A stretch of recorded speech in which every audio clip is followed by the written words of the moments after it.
Now, helping me to talk through the history of Taiwan and the potential future is Brigid Meney. Brigid, thanks so much for your time tonight. I really appreciate it. Should Australia diplomatically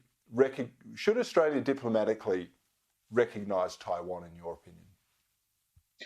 Look, it's a fraught issue. I mean, when people see Taiwan, this little old country with a big history, but it is still, this island off the coast, they don't just see Taiwan.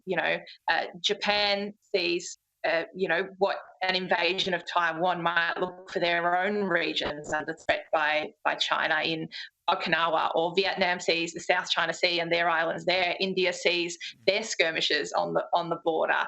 So there is this kind of collective thinking that Taiwan has become symbolic of a much greater threat. Now, should we take the first punch ourselves? Probably not. We are a middle power. Most of what we can do is symbolic, but I do think the conversations that we've seen at the G7 and other similar international events is quite indicative of where the sentiment is at the moment, because they've been talking about China an awful lot for an international community that's been very fearful about talking about China in the past. Yeah, it's incredible. Do you remember when Russia invaded Crimea? The world sat back and did nothing. We now have an equally impotent US administration. I can't imagine they'd want to get involved in a hot war with China, and that sort of doesn't leave Australia with very far to go, does it? No, well, I don't think you ever know what a country's going to do until the time it happens. In the Korean War, we did see the US put up kind of a naval barricade around Taiwan to protect Taiwan during that time.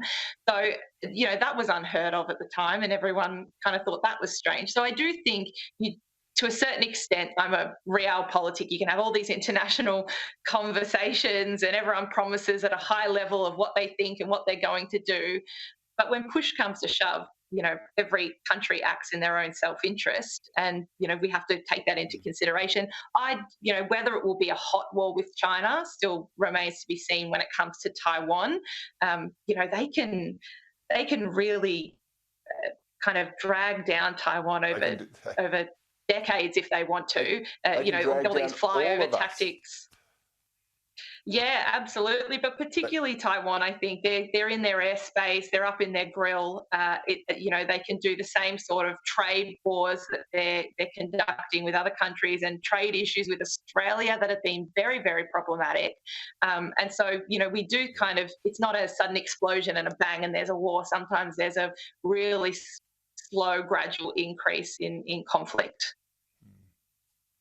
Yeah, and I should point out, I misspoke before, because the Japanese handed over Taiwan to the Chinese after their defeat or their surrender in World War II. So it is a relatively recent sort of Chinese claim in global history, but it's going to be the centrepiece, I think, of a very interesting political stoush going forward.